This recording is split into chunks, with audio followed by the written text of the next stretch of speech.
അലൈക്കും വറഹ്മത്തുള്ളാഹി തആല വബറകാതുഹു. ബിസ്മില്ലാഹ് സ്വലാത്തു വസ്സലാമു അലാ റസൂലില്ലാഹി വഅലാ ആലിഹി വസഹ്ബിഹി അജ്മഈൻ. അമ്മാ ബഅദ്. പ്രിയരെ, നമുക്കിന്നൊരു മനോഹരമായ ഒരു കവിത പരിചയപ്പെടാം. നമുക്കേവർക്കും പരിചിതമായ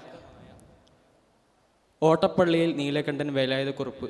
ഇങ്ങനെ പറഞ്ഞാൽ എല്ലാവർക്കും മനസ്സിലായിക്കൊള്ളണമെന്നില്ല.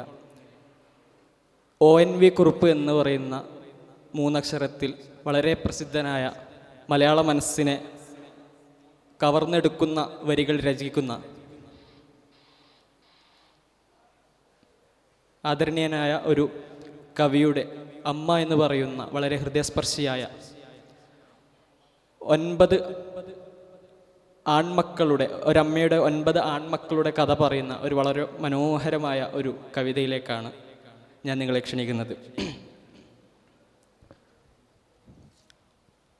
9 പേരവർ കൽപ്പണിക്കാർ ഓരമ്മ പെറ്റവരായിരുന്നു. 9 പേരും അവരുടെ നാരിമാർ 9 ഒന്നിച്ചു വാണിരുന്നു. കവി ഇവിടെ പറയുന്നത് ഒരമ്മയുടെ 9 മക്കളുടെ അവരുടെ ഐക്യവും, അവർ കൽപ്പണിക്കാരായിരുന്നു എന്ന് കവി പറയുന്നുണ്ട്. അവർ 9 പേരും ഒരേ ലക്ഷ്യത്തിന് വേണ്ടി ഒരേ ജോലി തിരഞ്ഞെടുത്ത് അവർ ഐക്യത്തോടെയും പരസ്പര സഹകരണത്തോടെയും വർത്തിക്കുന്നു. അതുതന്നെ അവരുടെ ജീവിതത്തിലും ഐക്യവും സ്നേഹവും സഹാനുഭൂതിയും കോർത്തെടുക്കുന്ന രീതിയിലാണ് അടുത്തുള്ള വരികളും കവി പറയുന്നത്. കല്ലുകൾ ചെത്തിപ്പടുക്കുമാ കൈകൾക്ക് കല്ലിനേക്കാളുറപ്പുണ്ടായിരുന്നു. നല്ല പകുതികൾ നാരിമാരോ കല്ലിലെ നീരുറവായിരുന്നു. കവിയുടെ പറയുന്നത് അവർ കല്ലുചെത്തുകാരായതുകൊണ്ട് തന്നെ, വളരെയധികം കഠിനമായി പ്രവർത്തിക്കുന്നത് കൊണ്ട് തന്നെ അവരുടെ കൈകൾ കല്ലുപോലെ മരവിച്ചിരുന്നു. അങ്ങനെ കല്ലുപോലെ മരവിച്ച അവരുടെ ജീവിതത്തിൽ അതിനെ ഒരു മയമാക്കാൻ, അവരുടെ ജീവിതത്തിൽ ഒരു തെളിനീരായിട്ട് സ്നേഹം കൊണ്ട് അവരെ മയപ്പെടുത്തിയെടുക്കുകയാണ് അവരുടെ നല്ല പാതികളായ സഹധർമ്മിണികൾ. അവർ ഒറ്റ അടുപ്പിൽ തീകൂട്ടി ഒറ്റ വിളക്കിൻ്റെ വെളിച്ചത്തിൽ തിന്നും കുടിച്ചും വല്ലായ്മകളിലും ഇല്ലായ്മകളിലും ഒരുമിച്ച് സന്തോഷത്തോടെ ജീവിക്കുന്ന ഒരു പശ്ചാത്തലമാണ് ഇവിടെ കവി വിവരിക്കുന്നത്. ഒരു കല്ലടുപ്പിലെ തീയിലല്ലോ അവരുടെ കഞ്ഞി തിളച്ചിരുന്നു. ഒരു വിളക്കിൻ വെളിച്ചത്തിലല്ലോ അവരുടെ തീനും തിമിതിമിർപ്പും. അവരുടെ ഐക്യവും മതിൽക്കെട്ടുകളില്ലാത്ത, ഇപ്പോൾ ഏത് വീടും പരിസരവും എടുത്തു നോക്കിയാലും ചുറ്റും വാനമുട്ടയുള്ള മതിലുകളും അതുപോലെ തന്നെ വായുസഞ്ചാരം എത്താത്ത അല്ലെങ്കിൽ പരസ്പരം കാണാൻ ആഗ്രഹിക്കാത്ത വെറും സ്ക്രീനിൽ മാത്രം ഒതുങ്ങിയിരിക്കുന്ന ഈ കാലത്ത് വളരെ ചിന്തനീയമായ ഒരു വരികളാണ് ഇവിടെ പ്രതിപാദിച്ചത്. കോട്ടമതിലും മതിലകത്തെ കൊട്ടാരം കോവിൽ കൂത്തമ്പലവും അവരുടെ കൈകൾ പടുത്തതത്രേ, അഴകും കരുത്തും കൈകോർത്തതത്രേ. 9 കല്ലുകൾ ചേർന്നൊരു ശില്പഭംഗി തിളിർത്ത പോലെ.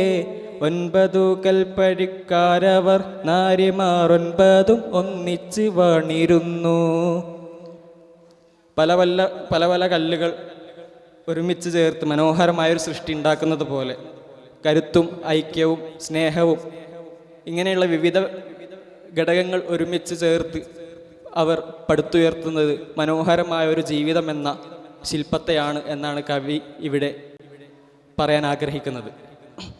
ആ ഒരു സമയത്ത് അവരുടെ ജീവിതത്തിലേക്ക് കടന്നു വരുന്ന ഒരു സംഭവമാണ് ഈ കവിത പിറക്കുന്നതിലേക്ക് കാരണഭൂതനായിട്ടുള്ളത്. ആ വരികൾ നമുക്കിങ്ങനെ വായിക്കാം.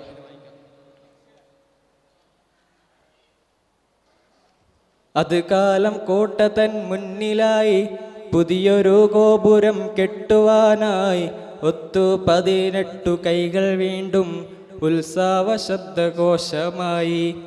കല്ലിനും മീതയായി നൃത്തമാടി കല്ലുളി കൂടങ്ങൾ താളമിട്ടു. ചെത്തിയ കല്ലുകൾ ചാന്തു തേച്ചു ചേർത്തു പടുക്കും പടുതിയെന്തേ ഇക്കുറി വല്ലായ്മയാർന്നു പോയി. കവി ഈയൊരു വരികളിൽ കൂടി സൂചിപ്പിക്കുന്നത് അവരുടെ സൃഷ്ടിയും അവരുടെ എടുപ്പുകളും വളരെ കനമേറിയതും ഭയങ്കര ദൃഢവുമായിട്ടുള്ളതായിരുന്നു. പക്ഷേ ഈയൊരു ഈയൊരു നിർമ്മിതിയിൽ അവർക്കൊരു പിഴവ് പറ്റുകയാണ്. അവരെത്ര തന്നെ അവർ പടുത്തുയർക്കാൻ ശ്രമിക്കുമ്പോഴും വീണ്ടും വീണ്ടും അതിന് ഭാരക്ഷയം അല്ലെങ്കിൽ ബലക്ഷയം അനുഭവിച്ചു കൊണ്ടിരിക്കുകയാണ്. അവരുടെ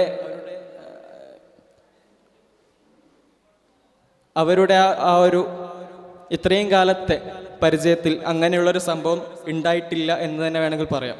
അത് എല്ലാവരെയും പരസ്പരം ആശങ്കാകുലരാക്കുകയാണ്. അവർ എല്ലാവരും കൂടി ഇതിൻ്റെ പോം വഴി എന്താണ് എന്ന് ഇങ്ങനെ ചിന്തിച്ചിരിക്കുകയാണ്. എന്താണ് പോം വഴി എന്നൊരൊറ്റ ചിന്തയവരിൽ പുകഞ്ഞു നിൽക്കെ വെളിപാട് കൊണ്ടാരോ ചൊല്ലിയത്രേ അധികാരമുള്ളോരതേറ്റു ചൊല്ലി. ഒൻപതുണ്ടല്ലോ വധുക്കളെന്നാൽ ഒന്നിനെ ചേർത്തി മതിൽ പടുത്താൽ ആ മതിൽ മണ്ണിലുറച്ചു നിൽക്കും, ആ ചന്ദ്രതാരമുയർന്നു നിൽക്കും. അതെ, ഇവിടെ പറയുന്നത് പണ്ട് കാലത്ത് ഇങ്ങനൊരു വിശ്വാസം ഉണ്ടായിരുന്നു പറയപ്പെടുന്നുണ്ട്. അതായത് എല്ലാം കൊണ്ട് പക്വതയാർന്ന ഒരു വനിതയെ അവരുടെ ചോര കൊണ്ട് ഒരു എടുത്തു കഴിഞ്ഞാൽ അതിന് നല്ല ബലമുണ്ടാകും, ബലം കൈവരും എന്നുള്ള ഒരു വിശ്വാസം അക്കാലത്ത് ഉണ്ടായിരുന്നു. അതുകൊണ്ട് തന്നെ അങ്ങനെയുള്ളൊരു പോം വഴിയാണ് നിർദ്ദേശിക്കപ്പെട്ടത്.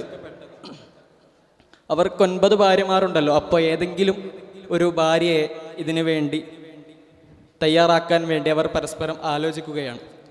ആ സമയത്താണ് ഇതിൽ ഏറ്റവും മൂത്ത ഒരു സഹോദരൻ പെട്ടെന്ന് ഇങ്ങനെ പറയുകയാണ്, ഇവരുടെ ജോലി സ്ഥലത്തേക്ക് കഞ്ഞി കൊണ്ടുവരാൻ വേണ്ടി ഇന്ന് ആരാണോ വരുന്നത് അവരാണ് ഈ ഉദ്യമത്തിന് മുതിരേണ്ടത് എന്നുള്ളത്.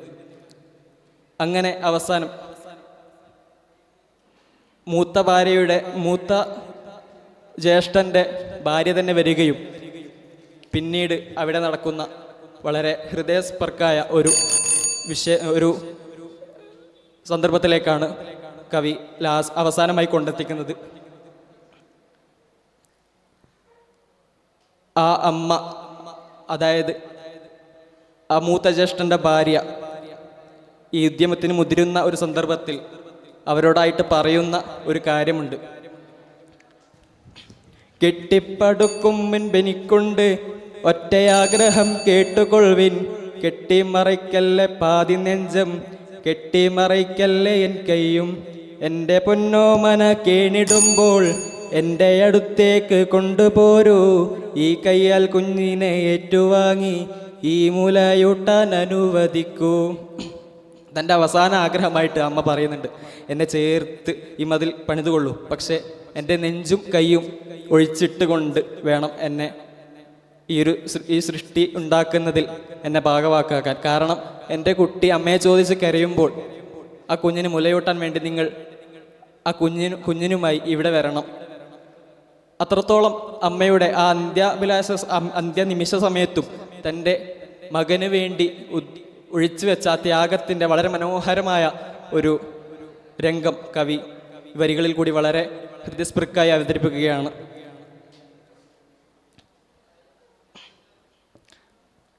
ഈ കവിത വായിക്കുമ്പോൾ തന്നെ ആ ഒരു സന്ദർഭവും എല്ലാം നമ്മുടെ മനസ്സിലേക്ക് തെളിഞ്ഞു വരുന്നു എന്നുള്ളതാണ് ഈ കവിയുടെയും കവിതയുടെയും വിജയം. അവസാനം അവർ ആ മതിൽ പടുത്തുയർത്ത് പിന്നീട് ഒരവസരത്തിൽ ഈ കവി ഈ മതിൽ കാണാൻ ഇടയാവുകയും ആ സ്ത്രീയുടെ സ്ഥാനത്ത് തൻ്റെ അമ്മയായി കണ്ടുകൊണ്ട് ആ ശില്പം നോക്കി അമ്മേ അമ്മേ എന്ന് ആർത്ത് വിളിക്കുന്ന ഒരു നൊമ്പരക്കാഴ്ചയോടുകൂടി ഈ കവിത അവിടെ അവസാനിക്കുകയാണ്. വാഹൃദാവാന അൽഹംദുലില്ലാഹി റബ്ബിൽ ആലമീൻ. അസ്സലാമു അലൈക്കും വറഹ്മത്തുള്ളാഹി.